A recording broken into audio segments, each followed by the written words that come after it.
March 5th meeting of the Eden Prairie City Council will now come to order. I'll rise for the Pledge of Allegiance. I pledge allegiance to the flag of the United States of America and to the republic for which it stands, one nation, under God, indivisible, with liberty and justice for all. Prior to the start of each City Council meeting, we provide an opportunity for Eden Prairie residents to address the Council on issues related to Eden Prairie City government. These meetings are held the first and third Tuesdays of each month generally, and the time for open podium is from 6:30 to 6:55 in the Council chambers. If you wish to speak to the Council at that time, please contact the City Manager's office at 949-8412 by noon of the meeting date with your name, your phone number, and the subject matter you wish to discuss. If time permits, after scheduled speakers are finished, I'll open the floor to unscheduled speakers. This portion of the meeting is not televised or recorded. If you have any questions, again, contact the City Manager's office. The first thing on the agenda tonight is a presentation from the Eden Prairie Reads Group. If you'd like to come up to the podium, Ms. Russell, introduce yourself and your address for the record. I'm Jody Russell, 18900 Nature Lane, Eden Prairie, and I have been on the Eden Prairie Reads Committee for almost since the first year, and I'm very excited to update you on what we're doing this year. Every year we choose one book that we're going to read as a community, and then we have programs that we design where we discuss the book. And we've read 9 books so far, fiction and nonfiction. And this year we decided to try something new, just to shake it up a little bit. And so we thought, why not read short stories? So we've selected an anthology of short stories. We're not reading the whole book, obviously. And the committee selected, from this 10 short stories that we're going to read as a community. And they range in topic and theme, so they're really all over the place, and we think there's something that would interest everybody. And then we designed activities to go with these 10 short stories, and it's very different this year what we're doing. So first we have an author, a local author named Brian Malloy, who works at the Loft Literary Center, and he's coming to Eden Prairie to do a free class called Reading and Writing the Short Story. And this will be held in April, and it's free to the community, and we're taking reservations. We have limited space. It'll be at the library. And he's pretty cool. So we think this is going to be an exciting program. But then May, and that's April, and May is National Short Story Month. So we're holding a second activity in May. And like we've done in the past, we're going to have round tables set up. We're going to be at St. Andrew Lutheran Church, and we'll discuss the different stories there. And we'll have moderators at the tables. And that's very much like what we've done in the past as well. But then as an offshoot of this, we're trying something completely new, and we're calling it, it's a program of Eden Prairie Reads called Eden Prairie Writes. And we're inviting anybody in the community, any age, to submit an original short story online, and we will publish them in PDF format on the website. So we're soliciting short stories from the community. It's not a contest, there are no awards, it's just open to the public to share their work. So that's already open and live on our website, which is epreads.org, so people can go online and sign up for the free session with the author or submit short stories. We also have donations of the books at the library. The Friends of the Eden Prairie Library have donated, as they do every year, copies of the book. There are also books in the library, and you can also get some of these online, some of the stories for free online because they're in the public domain. I have programs. This is our reading guide, and it has everything you need to know. I'll leave these out front so that you can take them, and also we can make this a dissemination point for the materials. Any questions? Thank you for that presentation. I think it's really exciting that you guys decided to mix this up. Yeah. And just personally, I never really used to particularly like short stories, I think because there are a lot of short stories that you read in high school and all that were really bad. But once you start reading good short stories, there is nothing quite as much a work of art as a well-constructed short story. Well, to be honest, we had some struggles in choosing the short stories because we're not very educated in reading them, which is how we ended up with the programs we did. We thought maybe this is a good opportunity to learn how to read them so we can better enjoy them. So we'll see how this goes. I mean, there's some tough stories in the book, but some of them are really a breeze. So we're hoping, even if you read just one short story and come to the program, you can participate this year. You don't have to have read the whole novel to show up. So we hope to see all of you there. Great. Thank you Okay, so much. The next presentation tonight is from the Minnesota Pollution Control Agency, a closed landfill update.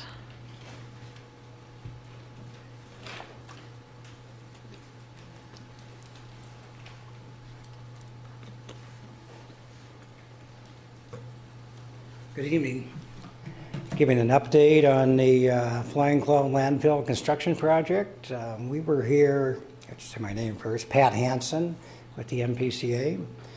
We were here last year about the same time and gave a presentation to the council workshop. We were planning on going to construction last summer, but our funding did not come through.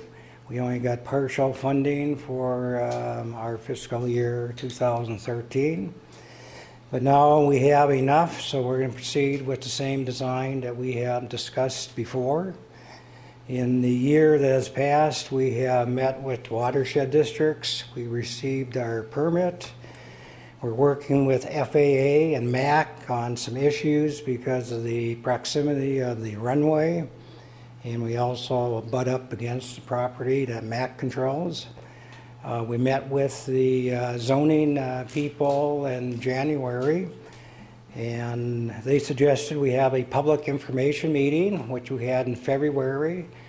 We sent out flyers to about 80 residents and had an hour and a half discussion on what we're going to do. I have a PowerPoint that we presented at the meeting, which I can breeze through. It just take about 5 minutes. And then answering questions. The project is currently out for bid. It's a $17 million contract. Over 30 contractors and subcontractors have pulled the bidding package. The bids are going to be open on Thursday. We expect construction to start May 1st of this year. It will take 2 construction seasons. So the major construction will go through the fall of 2014, and then the spring and summer 2015 we'll be doing some landscaping and finishing touches.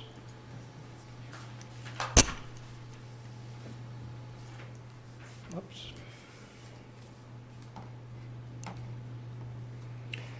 Again, I'm Pat Hansen. I am the construction manager of the project. I'll be the one doing all the work for the state.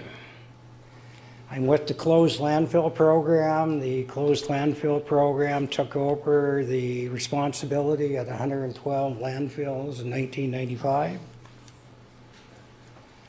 The history of Flying Cloud, I think everyone knows. It started as a gravel pit. They started using it as a landfill in 1970. It was in use till 1988, and then it was closed. The issue with the landfill, it closed before it was scheduled to fill where they wanted it to end up to be. Anyone that's drove by the landfill will see it's very flat, and that is the big issue out there. The landfill is 87 acres. The waste is approximately 30 to 100 feet deep. The settlement that you see out there has caused the active gas collection system piping to basically collapse like a sewer system. The pipes are designed to be at a slight positive grade, so the gas and any liquid in the gas will flow out of the system. Because of all the settlement out there, the system is marginal operating, and it needs to be completely redone. This is a map of the site. The orange line is where the footprint of the waste is. The areas that we're most concerned about the methane escaping is the BFI transfer station operation. It's basically the color line with dots is the edge of the boundary that we think's in danger if the active gas system would go down. The houses to the east are far enough away. This was a sand and gravel pit landfill. There was no liner underneath it. Today's landfill has to have a liner underneath it to collect the leachate. This one, they just piled the garbage and kept operating. All the leachate, the liquids, has flowed out of the landfill and has flowed to the south and basically has been cut off by the Minnesota River. The plume has disappeared because over time it has left the site and has gone down the river. The existing cover that you see out there, it's hard to see in this picture. You can see a little bit on that one. How flat the site is. There's supposed to be drainage to the southeast. Those lines should be a V shape, and they are basically like a pool table. The blue lines are actually standing water on the site. There's probably 10,000 feet of gas lines out there, and they are being flooded out because of this issue. What we will be doing, we'll be peeling back and salvaging the existing topsoil and clay to reuse on site. We'll consolidate the footprint from 87 to 57 acres. We'll install a new plastic liner. The current landfill has a clay liner. A plastic liner is much better. We'll put in a new gas extraction system, and we'll grade out the site to make the watershed district's permit requirements happen. And then we'll put vegetation and do some landscaping at the end. Peter Tiffany, the staff engineer, will kind of give a brief update on what the plans are on the new footprint. Good evening. My name is Peter Tiffany. I'm a principal engineer with the Closed Landfill Program, and I'll be one of the two project engineers assigned to this site. It's a big enough site that there's plenty of work for us engineers to do. Again, I'm going to try to breeze through some of this PowerPoint here. So this slide here shows the final design, the final cover that we're going to have. It's going to It's not going to be as steep as what that appears to be. It's only an 8% slope. You run out 100 feet and you go up 8 feet. That would be an 8% slope. So it's not all that steep. A lot of our landfills that we design them for 20%. But just due to the expense of trying to pile it up in even a smaller pile, steeper pile, and the fact that the Flying Cloud airport is right across the road from Flying Cloud Drive there, they don't want it too high. So it's been designed this way for both the economy and safety. This slide here is showing the gas extraction system that we're going to be put in place here. It's kind of busy, so not much to see there. I guess what I wanted to really do is just go through the process. Pat already told you a little bit about how we're going to do this, and it's going to be done in stages. But the initial part of the project will be we're just going to be removing the topsoil and any of the cover soils before we get to the clay. Well, even the clay before we get to the waste. It'll be done generally with scrapers. That's what that machine is in the front, and sometimes they have to get pushed by a bulldozer as they're filling up their cradle, and then they move it and stockpile that soil someplace else. Once we get all that cover soil off, then we can start to excavate waste. Again, with some citizen concerns that we've had various public meetings with. The last one was a month ago with people, primarily I think from the east, from the Homeward Hills area. And we had that at the Hennepin County Library in Eden Prairie here. We discussed things with them. They're interested in getting it done fast, but they don't want, it to be overly obnoxious. So we're requiring that the contractor only have 1/3 of the site open with waste exposed at one time. You can see here that there's even the small amount of waste is still something that is going to be visible. It's going to have some odor associated with it. But if the contractor has to concentrate in an area, you can move it fast and get it covered. So that's the waste move. After they pick it up, put it in those off-road dump trucks, they move it to where it needs to be.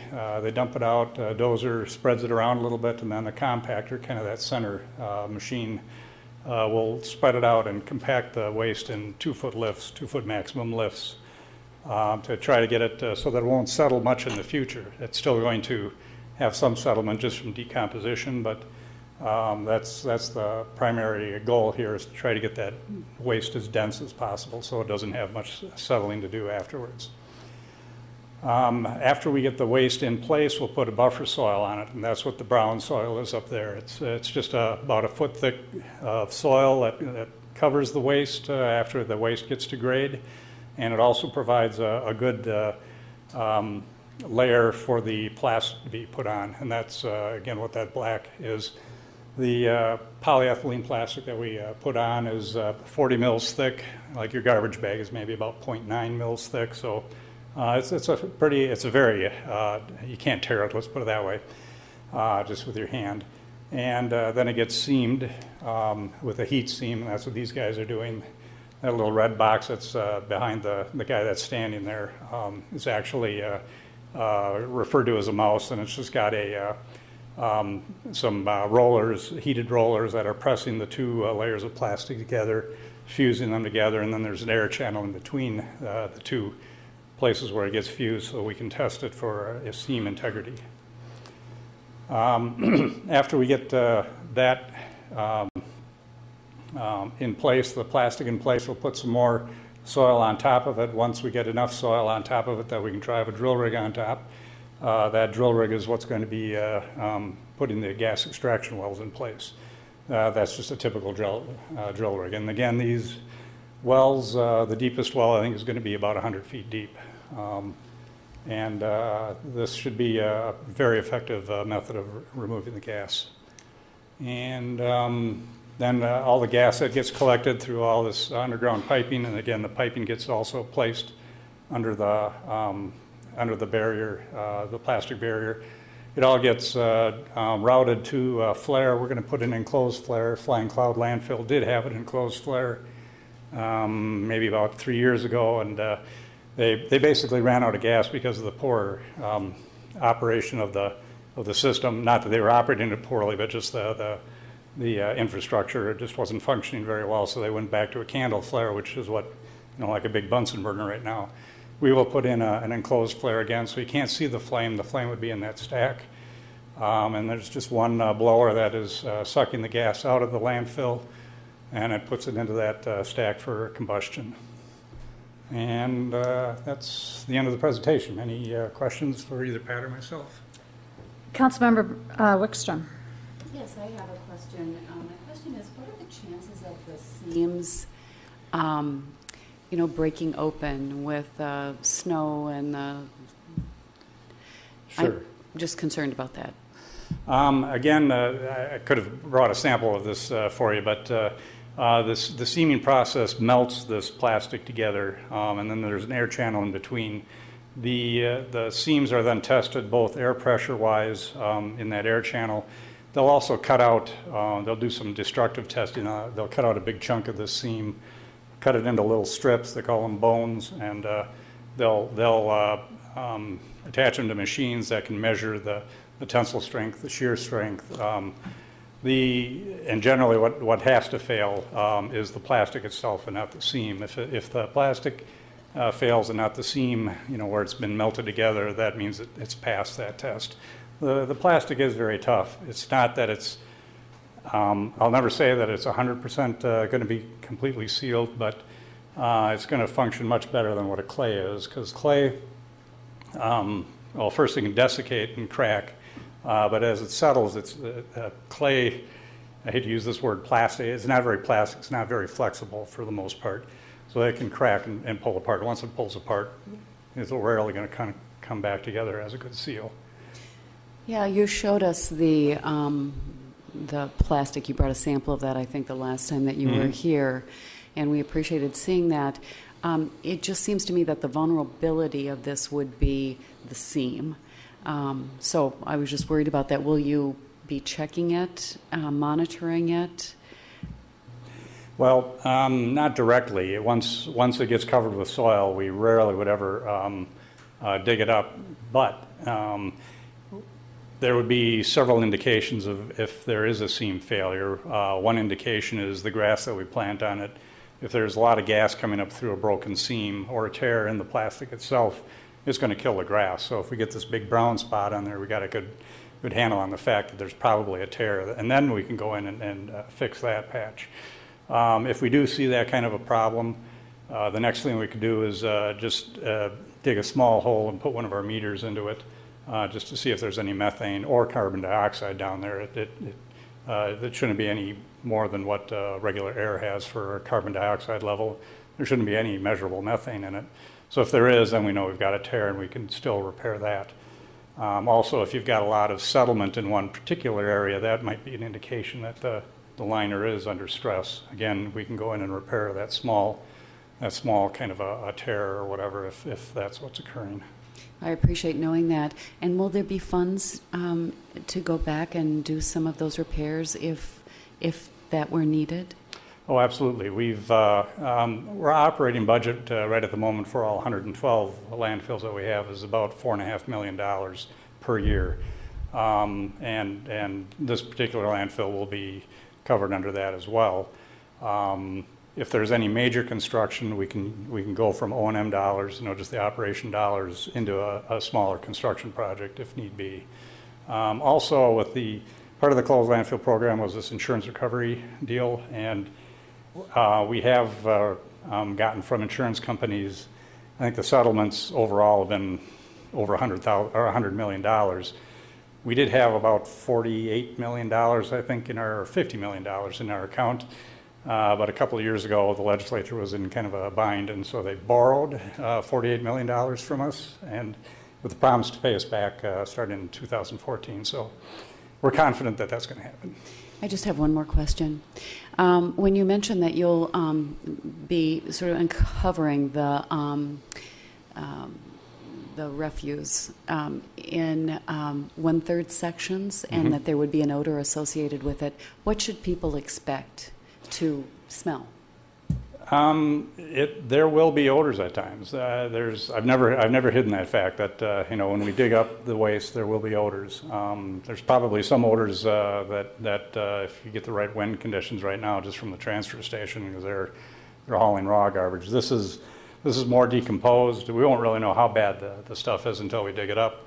Luckily, the people that are living in the Homeward Hills area are much farther away than most of the facilities where we've done waste moves. The extreme is the Hopkins project that we're doing right now, but a lot of other projects maybe a couple 100, 300 feet away or so. There's been a few houses here or there. This is a large neighborhood. Homeward Hills neighborhood is a large neighborhood, so it's possible that we're going to get some complaints, and they'll be calling us if they call you, or I know I've spoken with Leslie Stovering a lot of times. She'll pass the information on to me, and we'll discuss it then with the person that's called in. I just wanted them to be prepared of what it might smell like, and how often it might there's 3 issues that we have to deal with that people will be concerned about. Odors, there'll be dust, and we're going to require that. Most of our projects have just been one water truck that goes around and spreads water just to try to hold the dust down. With this, because of the size of the project, we're requiring 2 water trucks, operable water trucks, by the way, which is important. And then the third thing besides that is litter. And this won't have as much litter as an open landfill would have had, when they're bringing in fresh garbage. There's going to be a lot of soil, et cetera, but there still will be some litter. We're requiring the contractor to keep after it, not just once a day, whenever they have to. We're going to try to keep it on site. If it goes off site, we're going to try to work with the neighbors to allow that contractor to come onto their property, with their permission, and just grab it and bring it back to the landfill. Is there any kind of a fence or anything that you'll There will be some fencing, but against the size of the project and the amount of open area, most operating landfills would only have maybe 1 acre or a half acre of open face open at one time. We're going to be dealing with 25 acres in various stages. And again, we're not going to just do, 1/3 all at once and finish it off with topsoil. They'll be moving topsoil off. They'll be scraping soil off. They're going to be starting to move waste, but they're going to be doing some other work then some other place. And it's just going to progress. So there's even going to be liner being laid while garbage is being moved somewhere else. They're going to try to get this done because that was the biggest concern that we've heard from the public, the Homeward Hills people, get it done fast. So we're going to get it done fast. Right. Well, it is a difficult transition. You said it would take 2 years' time? A little over 2 years, yeah. Right. I guess the bottom line to keep in mind for all of us is that it is an improvement over what we currently have. And we just are going to have to Have a little discomfort for have some discomfort for a while. But thank you for answering the questions. I know folks have been concerned. You're welcome. Thank you. Councilmember Nelson. Yeah, you did say that the whole money to finish this is now available, correct? That's correct. We had $2 million in bonding appropriated last year. It wasn't enough, but with some cost savings on some other projects and the bond money that we do have now, I'm not sure. Pat's really more the money man here. We have bonding money that each year, anywhere from $3 to $12 million. And then we also have remediation fee, which is money we collect from permits, penalties, all kinds of different things. The agency has made this site a priority. We will make up any shortfall from what we expect in the bonding from this coming year to be taken from the remediation, and the $17 million is covered. So we're not going to get stuck with it half done and then waiting We'll another not year. be stuck with half done. In the winter time, like this time of year, are they working on it, or is this more of an April through November project? They normally work till about the first week in January when temperatures are below zero. It's just too hard on the equipment, inefficient because there's not much daylight hours. Then they'll start again as soon as the weather breaks after the March blizzard. Oh. So you are doing this over the holiday season then as well? They will keep working as long as they can. If the winter is nice, they would go right through it. If there's a Halloween blizzard, they would shut down earlier.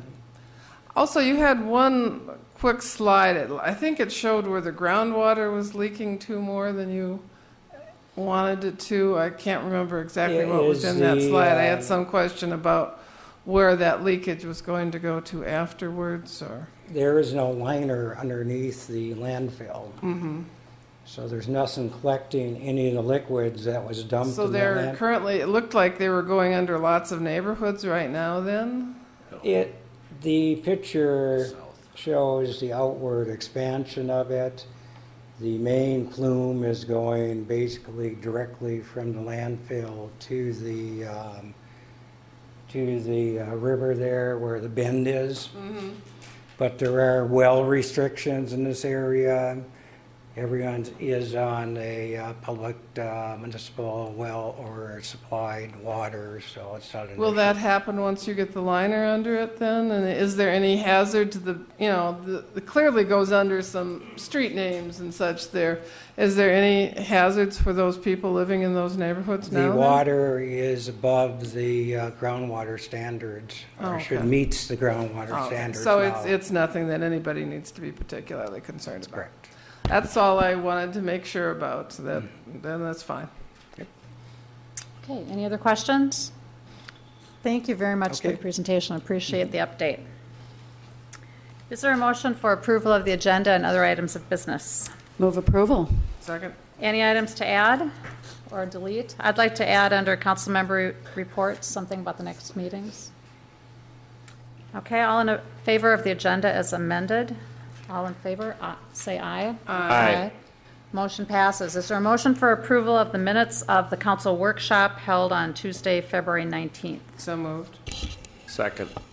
Any corrections to those? That workshop topic was on point of sale inspection. All in favor? Aye. Motion passes. Is there a motion for approval of the minutes of the city council meeting held that same date? Move approval. Second. Any corrections to those? Hearing none, all in favor, say aye. Aye. Motion passes. Is there a motion for approval of the consent calendar? So moved. Is there a second? Second. Any items to question, pull for discussion? Hearing none, all in favor? Aye. Motion passes, and we come to the first of our public hearings, which is a resolution approving the allocation of 2013 CDBG funds. CDBG funds are Community Development Block Grant funds. Mr. Amaya? Your Honor, council members, this is the 2013 CDBG allocation that we're considering. Unfortunately, the exact amount of the allocation has not yet been determined by HUD, and this is not the first time that's happened, and we've had to make these decisions with understanding that there might be some flexibility in the number. And so we are proposing that once the actual amount is received, that the housing rehab loan program act as the area that's adjusted up or down based on the actual amount, because we have quite a bit of control over that program and utilizing those funds, and we have quite a bit of funding that was repaid this past year that needs to be used first as well. So we'll be using a lot of that for the housing rehab. The applicants for the funding this year are the same as last year, and so the Human Service Review Committee, the interdepartmental group that looks at these, reviewed how they performed last year and what they're proposing this year, and we found in a number of cases that they used up their funding very early in 2012, and we're asking for additional funding this year.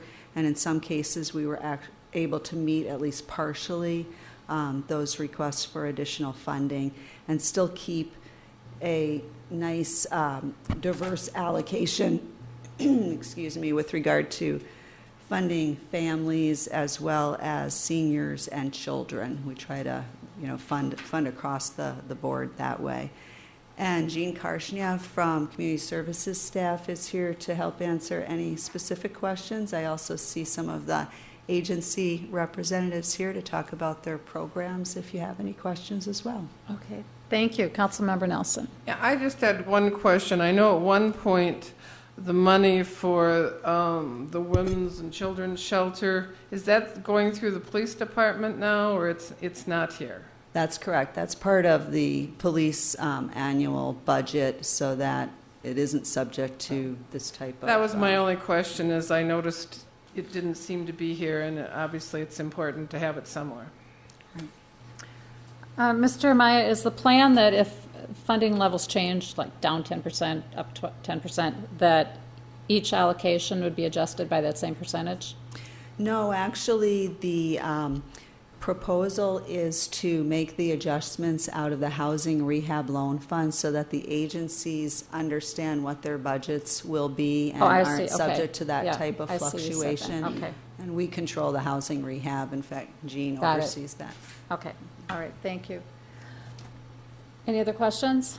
This is a public hearing. Is there anyone from the audience that wants to address the resolution approving the allocation of our CDBG funds? Sure. Please come up to the podium, give your name and address for the record, please.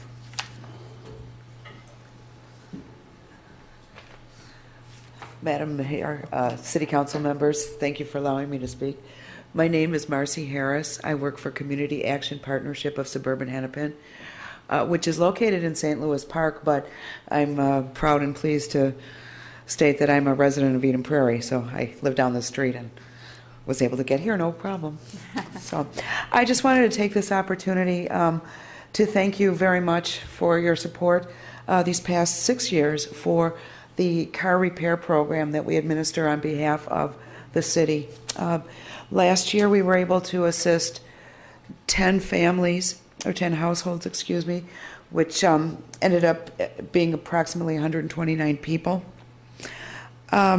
And the program is critical in terms of keeping people being able to go to work and to receive the various services. But actually, one of the conditions of the program is that they need the transportation to go to and from work. And we know that working people are people who are infusing the economy with money. So this program, it's been a great partnership, and I thank you very much for that.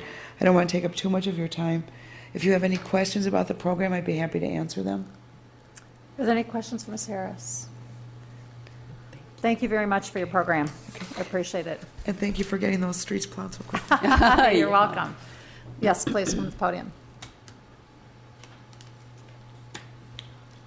Hi, Terry. Good evening. My name is Terry Johnson. I'm the Director of Community Education for the Eden Prairie Schools. So I work at the Education Center, which is right connected to this building 8040 Mitchell Road. I'm here representing Kids Adventure, which is community education school-age program. And we're serving 235 children at Eagle Heights Spanish Immersion and Oak Point Elementary. We are so appreciative of the support that you've provided for the child care subsidies. It really makes a big difference for families to be able to access child care so that they can go to work and know that their children are well cared for and safe. So thank you very much for your support. Thank you for your work, Terry. Anyone else?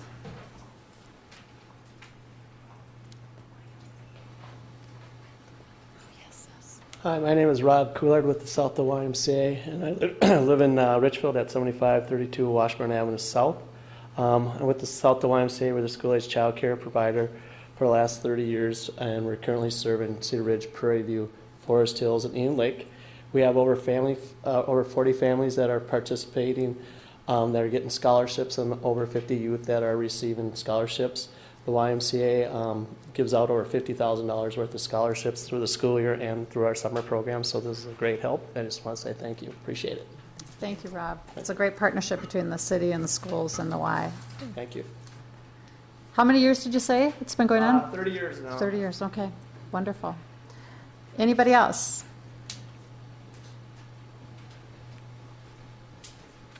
Hi, I'm Jean Karshny, and I work here for the city administering the CDBG funds. We had a couple providers who were not able to make it here tonight because of the weather, and they sent letters that they requested that I read to all of you. So the first letter is from Kitty Engel, and she works for Senior Community Services as the program director for the home program, which is household and outside maintenance for the elderly. And this year, Senior Community Services increased the number of clients served by adding 5 new clients, totaling 36 served. It is interesting to look at some of the demographics of those clients. The age group with the most clients was 85 to 89 years of age. 81% of the seniors served were female, 87% of the clients lived alone, and 70% are low income. Home also likes to enlist volunteers from the communities we work in. This past year, we had volunteers from Pax Christi Church, St. Andrew's Church, and a new volunteer group from Optum Health. We hope to continue to reach out to more seniors in the future in Eden Prairie. We appreciate the support of CDBG funding to help us keep seniors safe and independent in their homes. Thank you. And then the other one is from PROP. And this is from Ann Harnick. Only a snowstorm could keep me away from the opportunity to thank you in person for all of the support that you offer to PROP. Your funding allows us to assist our neighbors in need, prevent homelessness, and empower people to regain self-sufficiency. In addition to the funding we receive, it is the partnership with city employees in the spirit of its leadership who offer continued support to ensure that Eden Prairie remains one of the best communities to work and live. It has been my honor to serve with you for the greater good. Eden Prairie indeed is an amazing city. Thank you. Any questions while I'm here, or everybody good? No, thank you for your work on this issue, Jean. Thank you. Appreciate it. Thanks. All right, anybody else? Okay, is there a motion to pass the resolution and close public hearing? Seeing none, I would move to close the public hearing and adopt the resolution approving the use of 2013 CDBG funds as recommended by the Eden Prairie Human Services Committee. Second. Any other questions? All in favor? Aye. The motion passes. And just to clarify, I'm not sure that it was clear, these CDBG funds come from the federal government, from the Housing and Urban Development area, so these are not city dollars per se that are being spent on these services, much needed services, I must add.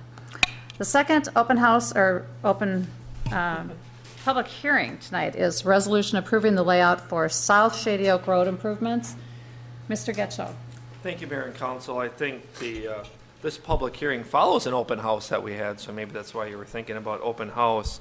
But the item here relates to South Shady Oak Road improvements, and as we've discussed on a number of occasions related to the United Health Group project that's occurring in our community, and we've begun a first phase of improvements on Shady Oak Road that are underway.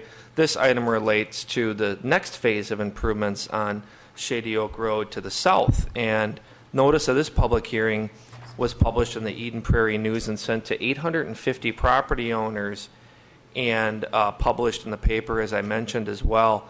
We're going to have a presentation by our city staff that's going to give us an overview of the layout and some detail on the improvements and provide quite a bit of the background that you'll need. And then we will conduct a public hearing and ask that you adopt a resolution approving a layout for this project to move forward. So I would turn it over to our Assistant City Engineer, Randy Newton. Thank you. Thanks, Rick. As Rick mentioned, I'm here to talk about the South Shady Oak Road improvements, and as he mentioned, the action we're asking for is approval of the layout for this project.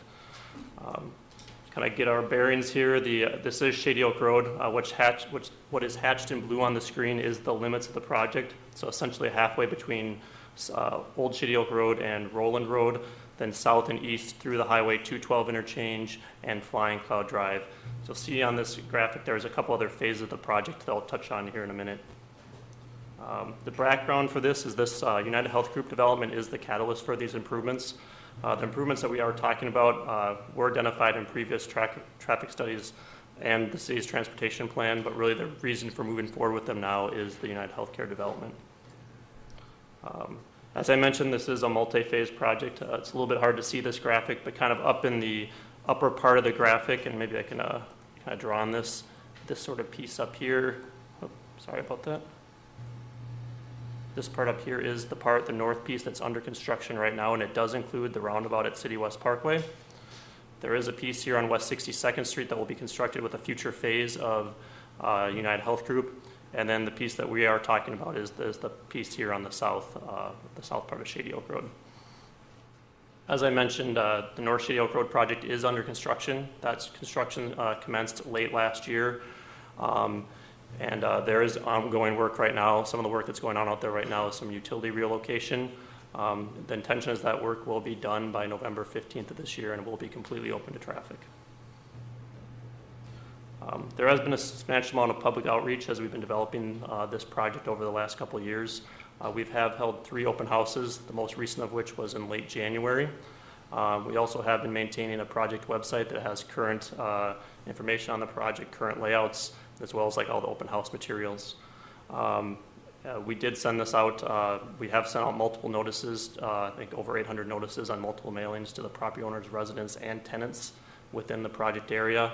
And also specific to the South project, over the last couple months, we have been meeting with a number of the immediately adjacent property owners to kind of educate them on the project and work through any issues that they might have. This is kind of hard to see again, but this is the full layout. Did want to kind of put it up there. This is the full layout that we're asking for approval for. Kind of a quick note, MnDOT has provided their formal approval of this layout, and we also have gotten a kind of an informal letter of concurrence from Hennepin County on the layout that we're showing here tonight. Kind of some of the key project components that we'll kind of touch on as we move through the rest of the presentation. Project includes turn lanes, raised median, the 4 traffic signals that are impacted by the project will be replaced. There are a number of retaining walls, and then a number of complete street components. And those complete street components include multi-use trails on both sides of Shady Oak Road. There's a number of connectivity to the existing trails and sidewalks. Kind of note on the layout, but there is we have trails along Rowland Road, City West Parkway, Flying Cloud Drive that this project does connect into. Also, there is a fair amount of streetscaping and landscaping that is proposed as part of this project, as well as a number of bench locations that we're adding in.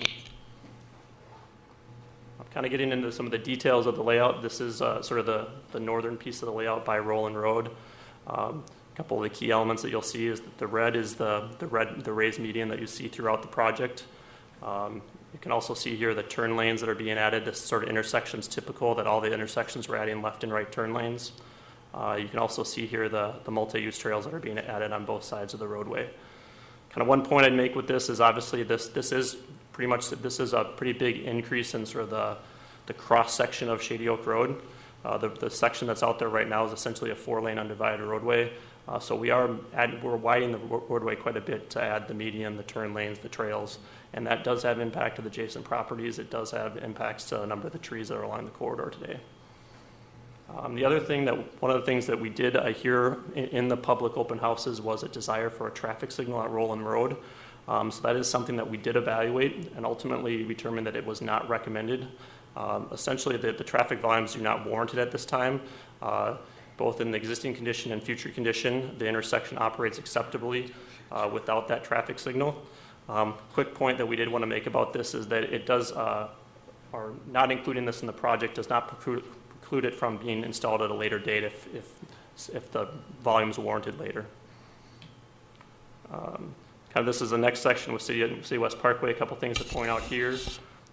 This is the symbol for a traffic signal. So as I mentioned before, that the 4 existing traffic signals in this corridor are being replaced. The other thing kind of wanted to point out here is a couple of these little, pretty hard to see on the layout, but there's little pink dots. I think there's 4 or 5 of these that we're showing as part of this layout. Those are proposed bench locations. We did add them at locations where there are other trails coming in. So there's 2 here at this intersection. I think we proposed a couple other ones at other locations where there's sort of those trail interconnections I previously mentioned. Another key component is there is a decent number of retaining walls on this project. That's being done to kind of fit in the proposed roadway that we do have and to tie into existing grade. This section between the City West Parkway and the the west ramps of Highway 212 is the tightest section that we have.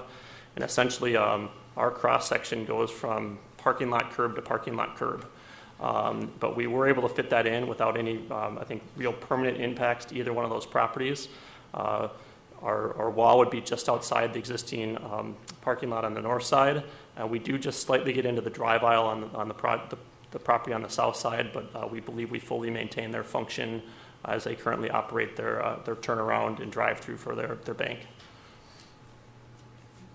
Kind of moving on here, this is the Highway 212 interchange.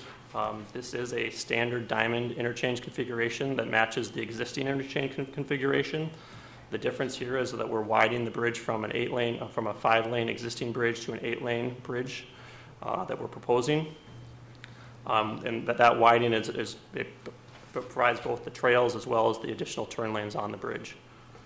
One thing I did want to say about this is that we did do a lot of look to kind of select this interchange type. This was what was existing. We're just going to make it bigger and better. We did look at all the different interchange alternatives that we could possibly think of. This goes back a few years. And then when we started sort of the work on the preliminary engineering, we kind of took a fresh slate. What are the most promising alternatives, and kind of worked through with our project partners, Hennepin County and MnDOT, to make sure that we were indeed making the right choice. When we went through that procedure, we looked at operations, constructability, cost, and ultimately we determined the standard diamond was the most cost-effective solution for our project. The one thing that does do in kind of picking that option was there was a desire, and as this sort of the Flying Cloud Drive intersection we'll see, is we are proposing a shift of the Flying Cloud intersection about 75 feet to the east. The issue that we have with that standard diamond is the spacing between Flying Cloud Drive and those east ramps is very close, and so even a minimal shift in the roadway like this does provide extra capacity and helps the interchange operate better. And so that was sort of one of the things that kind of came along with that selection of the standard diamond interchange. With that shift, we do probably introduce our 2 most significant impacts, property impacts, with the Shop NBC building, which is sort of down here in the southwest or southeast corner of the intersection. We are proposing that we would take about, I think, 8 to 10 parking spaces to them, because as we push into their parking lot, we would maintain their drive aisle and their ability to circulate around their building, but we would impact a few of their parking spaces. We would also impact the private residence to the north, taking a decent chunk of that frontage, but the house would remain for that private residence. And then kind of the next thing I kind of want to point out on this layout is the location of Southwest Light Rail. That is that green line that kind of moves from south to north through the project limits. This is the current proposed alignment of the Southwest Light Rail. This is what was the locally preferred alternative. As currently proposed, this would be a grade separated of both Flying Cloud Drive and Shady Oak Road. We have been actively coordinating with the Southwest LRT project, and we'll continue to do so as we move into final design to make sure that those projects are being coordinated. One of the things I will touch on a little bit more later is the schedule and kind of construction coordination of those two projects, because that does sort of affect our schedule down the line, but I'll touch on that in a minute. The one sort of change that we are proposing to the layout is, as I mentioned, we've been talking with a variety of the property owners, and in our conversations with Shop NBC, they did mention some concerns, and kind of working with them, we developed this alternative access plan that we think is the preferred access alignment, and that so we are within your resolution. You will see a statement that changes the layout to include this configuration for their access. Essentially what this does is it pulls that access point, kind of loops an access road around the north side of their property, then provides them full access at their middle access point. So this is something that we came to kind of working with them. Just to touch on this quickly, as I mentioned, a lot of the properties immediately adjacent to the project will be impacted, kind of identifying that most of those properties we will need some sort of easement from them as we move forward. This is just kind of, I think there's 11 with both permanent and temporary impacts and 2 with temporary. So that's something that we will work on as we move into final design. A couple things I want to touch on that aren't specific to the layout, but I think important to the project. One is obviously based on some of the feedback we heard on the North project and through this project is the corridor landscaping is extremely important to the neighborhoods. And with that, this is sort of a schematic of what we kind of would propose for corridor landscaping. This is a concept plan that would ultimately be more fully developed. But I think what it shows is that the paver bricks in the median, as well as plantings where there's enough width to do some lower level plantings in the median. We would do tree replacement for the trees that are being removed, as well as maybe some additional landscaping on the outside of the trail, kind of working with some of the private property owners. Kind of put a flavor on this. This is really the same aesthetic plan that we were proposing on the North Shady Oak Road project, which is similar but slightly different than what Minnetonka did on their improvement north of Bren Road. Based on that feedback that we got from the property owners, we have added in a few different planting materials that add a little bit of color, as well as try to increase the number of trees that we're replacing. And I guess maybe the other point that I'd make is that with this aesthetic plan, there would be decorative retaining walls and decorative fencing, so not just concrete, there would be sort of decorative facing on that. Another kind of point that we want to bring up now, and this is not a decision we need to make tonight, but one of the big things in constructing this is that we will be replacing the bridge over Highway 212. And how we construct that is going to be a major question that we're going to have to answer in that final design process. Kind of the initial look that we've done at this is there's 2 primary options. One is that we can do a stage construction where we essentially replace the bridge half at a time. That would allow the traffic to remain open, but there would be construction impacts and delays associated with that. The other option would be to completely remove the bridge and replace it all at one time. That obviously has access impacts specifically to the Golden Triangle, but it would be done under a shorter time frame. At our open house, we tried to provide some information on sort of the difference between those 2 alternatives. The feedback we got was, to be honest, was mixed. I think at a preliminary level, the businesses probably preferred keeping the bridge open, and the residents preferred to keep it closed.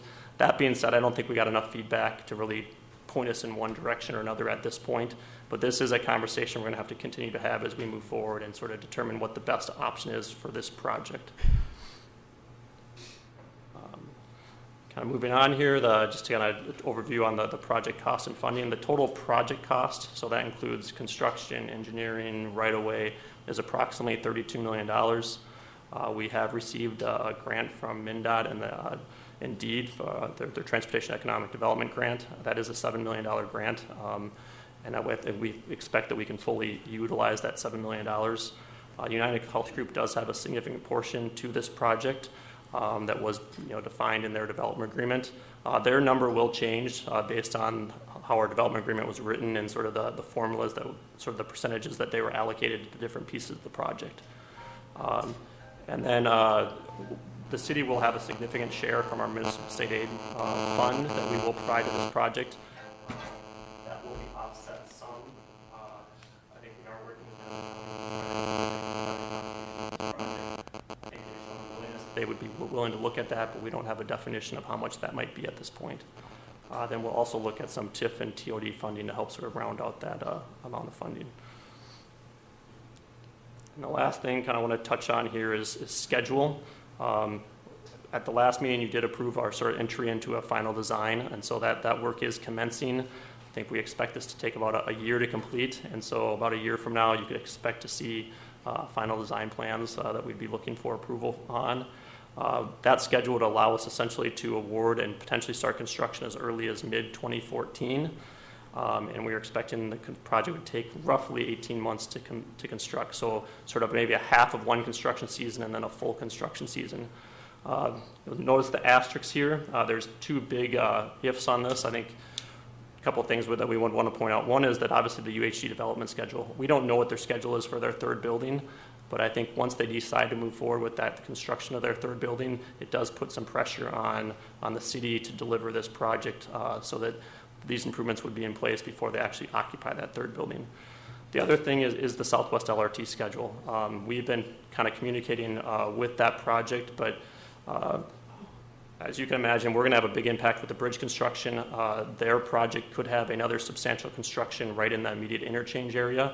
We obviously want to make sure that we're not wasting resources and that, if possible, combine construction into one project and also limit the construction impacts of those two projects. So one of the conversations we've been starting to have with the Southwest LRT project is how we could possibly coordinate these two projects. The one issue is that our schedule probably wants to be a little bit earlier than the Southwest LRT project. So one of the challenges that we need to figure out as we move forward is how we might be able to get those two projects to line up.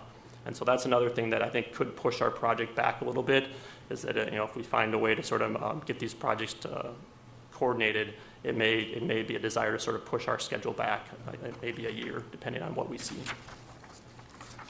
With that, I guess a couple final points I'd make. One is this is our project web page, so there is all the information, the layouts and stuff are available on that web page. Also, just a quick note is, as you may be aware, I'm moving into a different role here with the Southwest LRT project. So kind of from this point forward, Rod Rue and Carter Schulze in the engineering department will be kind of carrying this project forward. So I kind of want to provide their contact information. So with that, if anyone has any questions. Questions for Mr. Newton? You talked a little bit, I think you even used the word, well, maybe you didn't use the word shoehorned, but in portions, this is going to be really expanding into what is now green space, and you're going to have retaining walls to hold back some of the topography that's around the road. Can you give me an example of, or a sense of, how many trees, bushes, greenery that's presently in that area is going to be taken, and how much we realistically can replace in this area given some of the constraints? Because we are right up against parking lots in a lot of the corridor. I don't have the exact number of tree loss, but I think it's somewhere in the vicinity of about 100 trees that will be impacted. And yeah, with any of our linear projects, that we do have that issue sometimes about where do we fit all these trees. That being said, I think when we've done that, we might balance off some of the tree replacement with some other plantings, and that'd be one way to do it. The one benefit we do have is that on the area on either side of the interchange, there is a little bit more green space, so that might be an opportunity to replace a number of those trees if we can't fit them into elsewhere on the corridor. That's something that we'd look at. I think our starting point would be at a minimum we'd want to sort of meet our standard tree replacement guidelines for our project. And if we start to have problems, I think we would look at, are there other, can we do it with more flowers or that type of plantings, or is there another place that we can, in the near vicinity, that we could put those trees? Okay. And can you describe the impact on the Shady Oak Park and Ride? from what our understanding is, talking to Southwest Transit, is they essentially told us that they are kind of been slowly phasing out their operations to that park and ride. And the message they've given us is that kind of coordinated with the start of this project, they would cease operations to that park and ride. Okay, but what will actually happen with that park and ride? Because, I mean, it's nice with transit. There's kind of an ebb and flow of where your ridership comes from, and that was at one point a really viable park and ride for Southwest Transit, and it might be again in the future, who knows? But what is going to happen to it? Is it being invaded by the roadway itself, or? No, I think there's a couple of things that we've looked at. I mean, one is that LRT would be going through a portion of that property. And then I don't know exactly what those impacts would be to the existing park and ride, but LRT is kind of that is the alignment of where LRT goes through. The other thing is what we've identified is there's potentially, depending on coordination stuff, there's a potential need that we might want to put a pond there. I think it would be a pretty small pond, but there might be a need for us to put a pond there. And then I think we also looked at that would be a location for additional trees if we need to. Oh, sure. Okay. And then could you talk about Shop NBC, because council did get a letter from a representative of Shop NBC, and I'm just curious, how many employees do they have there? How many parking spots? How many trips are we talking about per day? And is one entrance in realistic given the size of that facility? Well, one, I can't speak exactly the number of employees or the number of parking spaces they do have. I would say that they do have three access points today. They're the westerlymost and the easterlymost are kind of their primary access points. The one in the middle really kind of serves the space between their two buildings and is really more for truck access. I think one thing that we noted in looking at this, I think that westernmost access point, based on how close it is to Flying Cloud Drive, it probably in a good portion of the day actually functions as a right in, right out, because it would be very hard to make that left turn out, certainly in the PM peak hour. What we're proposing is essentially to take that drive aisle on the western side and to just move that over to the middle access point. So they'd still basically have their two functioning access points for sort of, if you want to say primarily for their employees to come and go. Obviously that middle access point would be combined sort of with their need to bring other vehicles in there, but I don't think we'd expect that to be an issue during the sort of the peak times of their employees coming and going. Okay, thank you. This is a public hearing. Is there anyone from the audience that wants to address council on this? Okay. Council, is there a motion? Move to close the public hearing and adopt resolution approving layout number 2A for the South Shady Oak Road, CSAH number 61 improvements at the 212 interchange. Second. Any discussion? All in favor of the motion, say aye. Aye. The motion passes. Thank you, Mr. Newton. The third public hearing is the first reading of an ordinance amending City Code, Section 11.03, relating to convenience gas regulations in all commercial zoning districts. Mr. Getchell. Thank you, Mayor and Council. You may recall in January, with the approval of a creation of a new commercial zoning district, the Airport Commercial Zoning District, we put in some standards for convenience gas stations, actually enhanced standards. And what we're looking at doing tonight for a first reading and a second reading would come in a subsequent meeting to have those same standards apply across all commercial districts in the entire city of Eden Prairie. So for example, some of the language in the ordinance talks about with convenience gas that all building and pump canopies would have peaked roofs and the architecture would be in scale and proportion and materials and color with that of the building. And then you'll see also that we have some conditions related to lighting, landscaping, and screening that we think are something that should apply to all gas stations across the city that were part of what we had with the airport potential. The Planning Commission voted 7-0 to recommend approval of this code change at their previous meeting, and we request that you hold the public hearing and approve the first reading of this ordinance. Thank you, Mr. Getchell. Are there any questions, Council? Hearing none, this is a public hearing. Is there anyone from the audience that wants to address Council on this resolution? Okay, Council, is there a motion? Move to close the public hearing and approve the first reading of the ordinance amending City Code Section 11.03 relating to convenience gas regulations in all commercial zoning districts and adopting by reference City Code Chapter 1 and Sections 2.99 and 11.99, which, among other things, contain penalty provisions. Second. Any discussion? All in favor, say aye. Aye.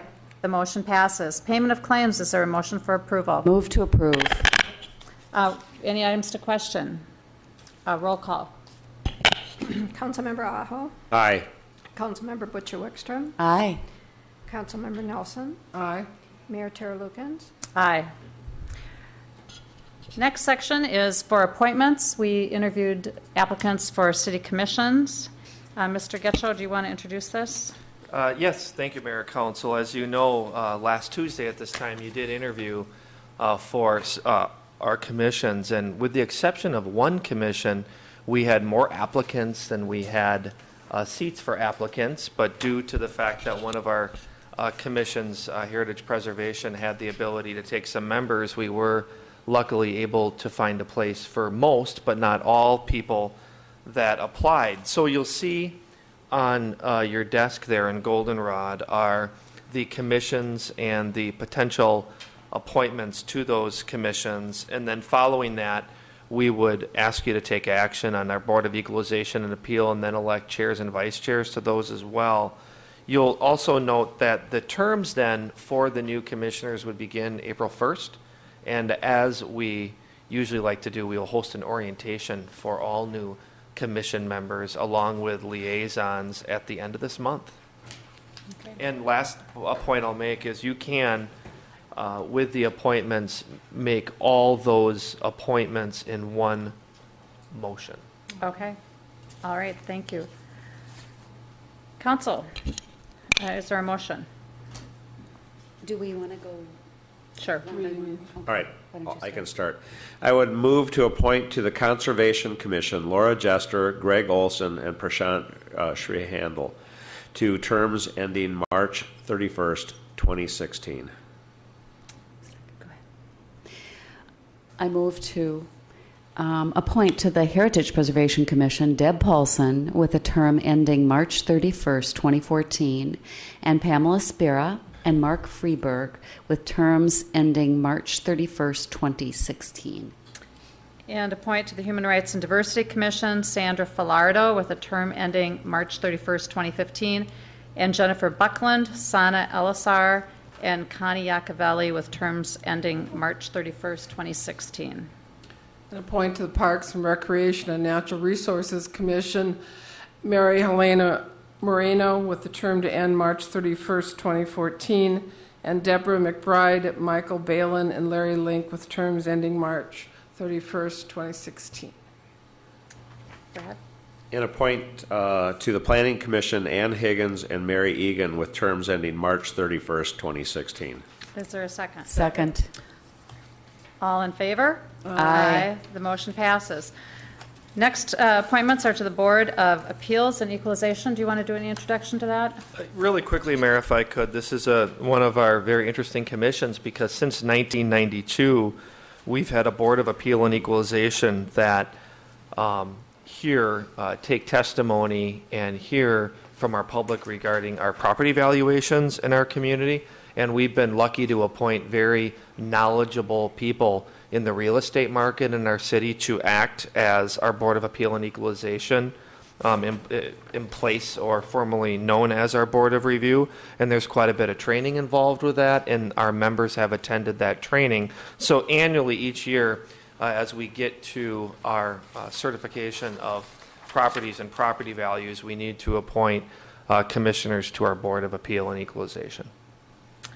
Okay. Is there a motion? Sure. I move to appoint to the Board of Appeal and Equalization Jim Johnson, Lyndon Moquist, Annette O'Connor, Patricia Pidcock, and Todd L. Walker for the period of March 15th, 2013 through May 31st, 2013, or until the Board of Appeal and Equalization completes its work.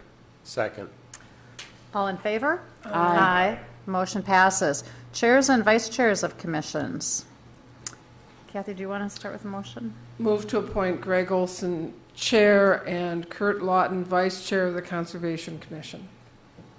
And appoint Al Muehlberg Chair and Cindy Everett Vice Chair of the Heritage Preservation Commission. Appoint Laura Kosmarek, Chair, and PG Narayan, Vice Chair of the Human Rights and Diversity Commission. Appoint Hutch Coburn, Chair, and Larry Link, Vice Chair of the Parks and Recreation and Natural Resources Commission. And appoint John Schultz Chair and Jacob Lee Vice Chair of the Planning Commission. Is there a second? Second. All in favor? Aye. The motion passes. Now we have to make a motion on the chair and vice chair of the Board of Appeal and Equalization.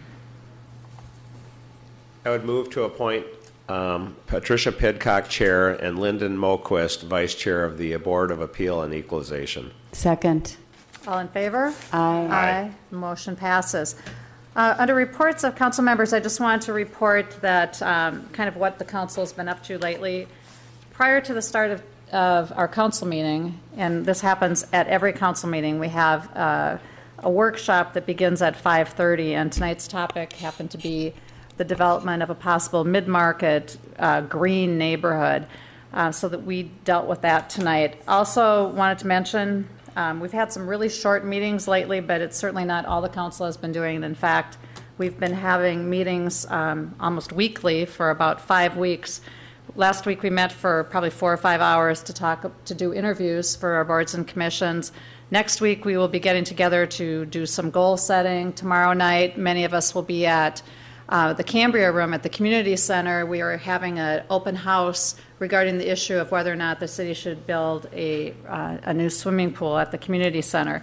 So we've been very busy. Nonetheless, for a variety of reasons, we are contemplating possibly canceling the March 19th meeting because of the number of meetings we've had and the lack of a whole lot of things on the agenda. But at this point in time, what we are proposing is that the council holds an additional regular meeting of the City Council on March 12, 2013, starting at 5 p.m. in the Heritage Room. So that would be a week from tonight. So this would be within the context of our goal-setting meeting. We would also have the opportunity to act on a limited amount of city business if it's timely. We have to desperately need to take care of that. The regular meeting scheduled for March 19th, 2013 may be canceled, but that decision will be made by the council at the March 12th meeting. Anything to add to that, Mr. Gitchell? That you would need a motion to that effect. Okay, so I need a motion to that effect. So moved. Is there a second? Second. Any discussion? All in favor? Aye. The motion passes. Any other business to bring before the council? Hearing none, is there a motion to adjourn? Move to adjourn. Is there, all in favor? Aye. Motion passes. Meeting adjourned.